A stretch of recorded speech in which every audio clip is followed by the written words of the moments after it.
What's good, y'all? Welcome back to Rick Knows Hoops. I'm your host, Tyreek. And today I want to talk about the Denver Nuggets and Nikola Jokic's MVP candidacy. Be sure to leave a like and subscribe if you're new on the road to 200 subscribers. And, leaving a like will really help me get there. So if you guys can do that, I'd appreciate it. But yeah, the Denver Nuggets are playing really good basketball of late. I think they've won 8 of 9. They're right, in the home court advantage point in the Western Conference right now, in the tough Western Conference. And it's been Nikola Jokic's season right now, and with Joel Embiid being out for the next couple weeks, I think Jokic kind of just took that number one spot in the MVP race. I know when I did my midseason ones, it was between Embiid and LeBron, but Jokic has just quietly been so good this season. And the Denver Nuggets just continue to play better and better basketball. Tonight they played against the Chicago Bulls in the game that Jamal Murray really took over down the stretch. And this team, like we saw last season in the postseason, when Jamal Murray was really in his bag and was able to take over games, it took this team to a new level, which is, part of the reason why they were able to reach the Western Conference Finals last year. And, this season with Jokic taking a bigger step, just being a more aggressive scorer, he's averaging a career high in points.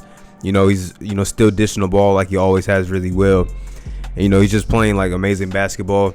And, this team as a whole, Paul Millsap came back. He's played pretty solid. Gary Harris, still a very solid defender. You like to see more from him on the offensive side. But with the emergence of Michael Porter Jr., and, he's really been playing well lately, too. And he's one of those players that's just like a tough shot maker. He takes some tough shots, but he hits a lot of them.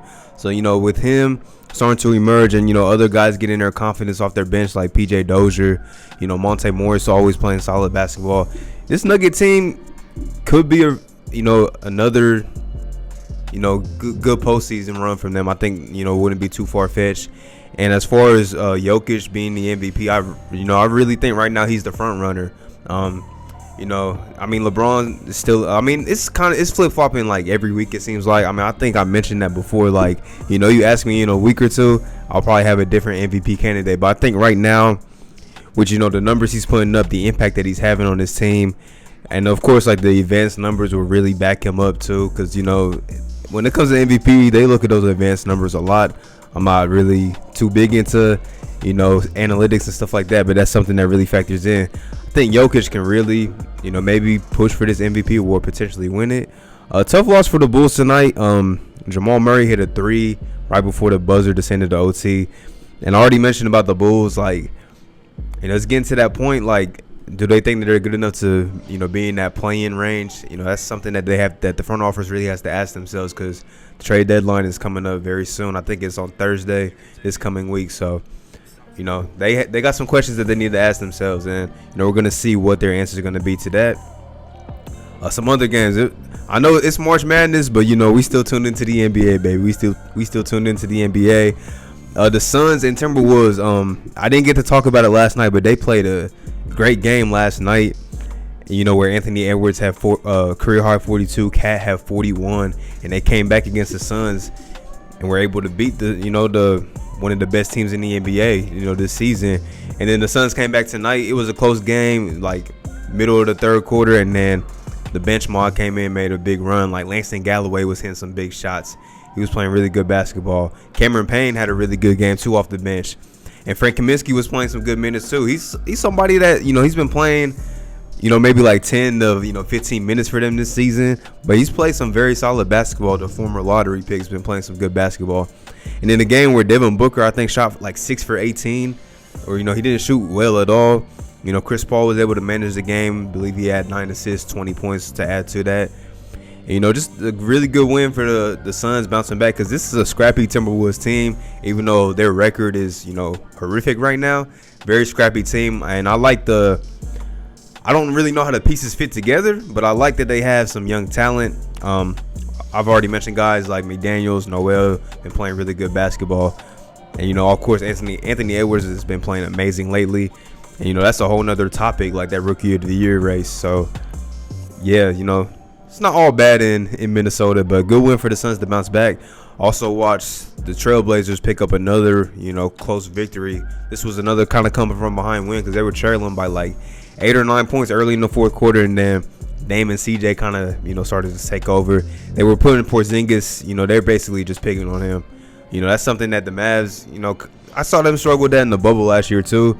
More so in the seeding games because, Porzingis didn't play in the, most of the first round series. But, they just kind of picked on Porzingis because he just has trouble in the pick and roll. And, that's not something that you can, really hide too much, But I wanted to mention this because, the Trailblazers, they played back-to-back against the Pelicans. And I was so frustrated watching the game where Dame had 50. And I mentioned this, just like how they defend the pick and roll with the drop coverage and stuff. And I'm just like, I was talking to my dad. I'm like, Dame is a good playmaker, but why not just blitz him off the pick and roll? Like I didn't really see the Pelicans blitz him on any screens. And then they did it last night, and Dame still had like 36 points, and I think he had like 21 in the first quarter or something. Like he was going crazy in the first quarter. So Dame's just he's a tough guy to defend. Had another really good game tonight. He kind of like hurt his knee a little bit, but I think it might have just been like a little quick contusion. Like he banged it on the floor.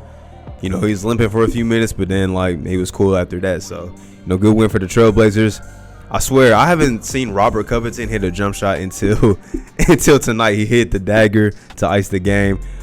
He's somebody that's really been struggling just shooting the ball all season long. So I would hope for him, for the Trailblazers' sake to, pick up his shooting touch because that was somebody that was supposed to be a big addition for them. But he's still been very solid on the defensive end too. The 2014 NBA draft class, couple lottery picks had some big nights tonight. I think it's 2014. Andrew Wiggins had 40. With no Steph Curry in the lineup tonight. I think he had like a tailbone contusion, so he's going to be out maybe another game or so. But Andrew Wiggins picked up the slack. He had 40 points against the Grizzlies as the Warriors picked up a big win in Memphis. And then Aaron Gordon, keep an eye on this. Aaron Gordon had 38. And I've seen this before. So right before the trade deadline, somebody who's always been in trade talks has a big game, gets their stock up just a little bit, and then they get traded. And the Magic were reported to be asking for like a young player and a first round pick for Aaron Gordon, which Aaron Gordon's still pretty young himself. I think he's only like 26 years old. Like he's still a very young player. And he had 38 tonight, hit 7 threes.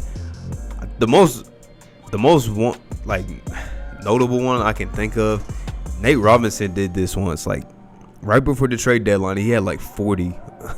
This is when he was playing for the Knicks, like back in like 2010.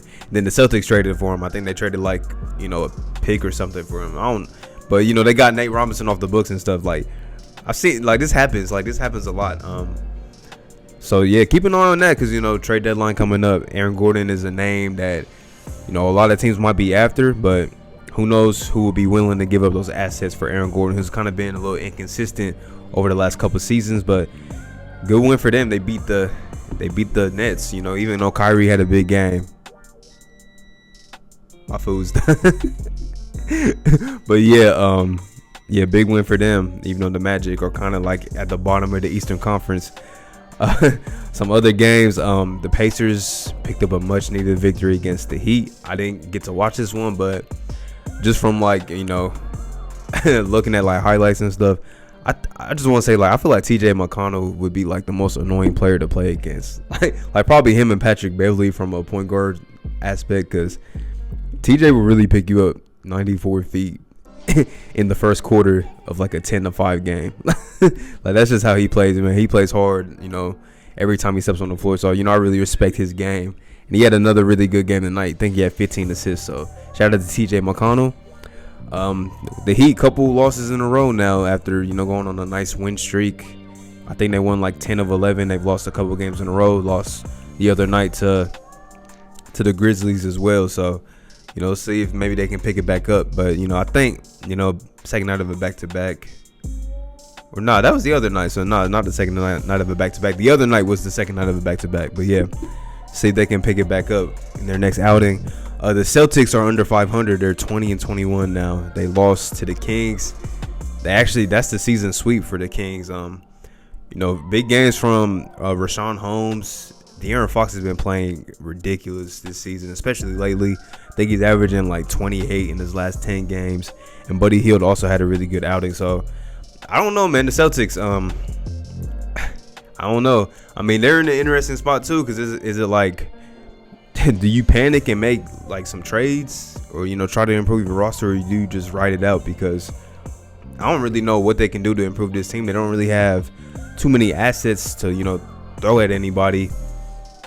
They're not going to trade any of their core 4 guys, and nobody's going to take Kemba Walker if they did try to move him, which they have tried in the past. So it's really interesting to see what the Celtics are going to do. I really don't know. But now under 500, they're in that playing range too. So it's going to be really interesting because you can't really make too much excuses about the injuries anymore, because they got their roster back for the most part. I think Tristan Thompson still might be out, but for the most part they got their roster back. It's really just the case that they're not playing good basketball. So they got some stuff to figure out there in Beantown for sure, because it's not going to get any easier as the season goes on. The Jazz beat the Raptors. I didn't get to really watch this game, but I seen Donovan Mitchell kind of took over in the last 90 seconds of the game. The Raptors are another team, man.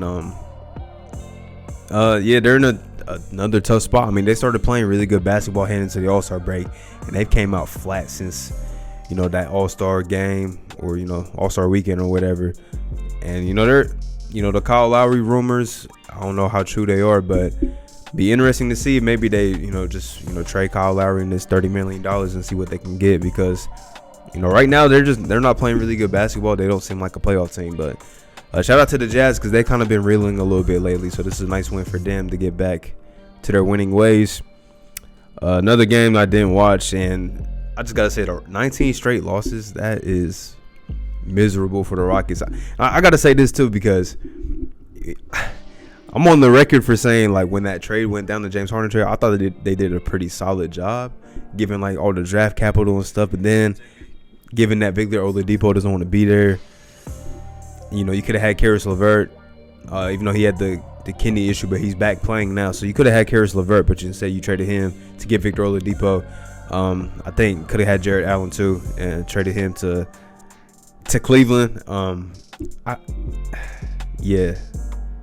The Rockets are kind of a mess. I'm glad Christian Wood's back on the court, I guess, but 19 straight losses is tough. Shout out to Sadiq Bey and Frank Jackson for having some big games for the Pistons. Sadiq Bey has been playing some great basketball this season, if you guys aren't hip to my guy. And the last game, also didn't watch this because just not a very enticing game, but I seen Keldon Johnson is the first Spurs player since Tim Duncan to have a 2020 game. So shout out to him. Shout out to DeMar DeRozan for coming back onto the court. Prayers up to him. He lost his father over the last couple weeks, so it's just good to see him back on the court playing basketball. And the Spurs pick up a win, and they're still, I think they're like 6 games over 500 now. So Spurs are still playing some, solid basketball, but still another team that it's gonna be interesting to see what they decide to do at the deadline. Given all the moving pieces that they have. But yeah, y'all, that's Friday night action. I know the NCAA tournament's going on, but like I said, NBA does not stop. So we're gonna keep tuning into some games, keep talking some hoops with you guys. So I appreciate everybody for tuning in. If you got to this point, leave a like and subscribe if you haven't already, and I'm gonna be back next time, y'all. Peace.